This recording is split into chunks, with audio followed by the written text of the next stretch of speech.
এবং স্বাধীনতা দেওয়া, যাতে করে ইমাম খতিব তার সত্য কথাগুলো আপনাদের সামনে উচ্চারণ করতে পারে, ইমাম সাহেব যাতে আপনাদেরকে সঠিক আমলের উপর উঠে যেতে পারে, এ ব্যাপারে স্বাধীনতা দেওয়ার দায়িত্ব আপনাদের।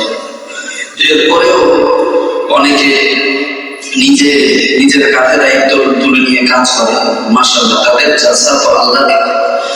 তো যাই হোক, যে সূরা আপনাদের সামনে তেলাওয়াত করেছি, এই সূরার আলোচ্য বিষয় তিনটা। কয়টা?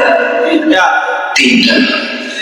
এক নম্বর আলোচ্য বিষয় হলো মাবদা, বান্দার মাবদা তথা বান্দার সূচনা, মানে আমি আপনি কিভাবে আসলাম, কিভাবে হলাম, আমার আপনার সূচনা, বান্দার সূচনা। প্রথম আলোচ্য বিষয় কি? সবাই বলেন না, প্রথম আলোচ্য বিষয় কি এই সূরা? বান্দার সূচনা। সূচনা বোঝেন না, কিভাবে আসলাম, শুরু।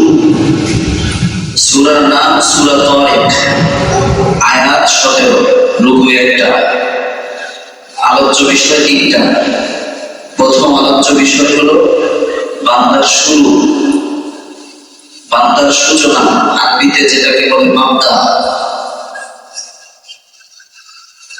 এখানে মাদ্রাসা ছাত্ররা আছে, কিতাব বিভাগের শুরুর জামানকে ইবতেদাইয়া বলা হয়। ইবতেদাইয়া মানে হলো শুরুর, প্রারম্ভিক। ইবতেদাইয়া মানে প্রারম্ভিক, এই ইবতেদাইয়া থেকে মাবদা। তো যাই হোক, দ্বিতীয় আলোচ্য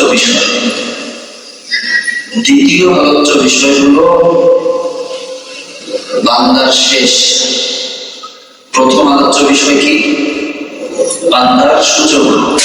ধরেন আমার সূচনা, আপনার সূচনা, আমাদের সূচনা। দ্বিতীয়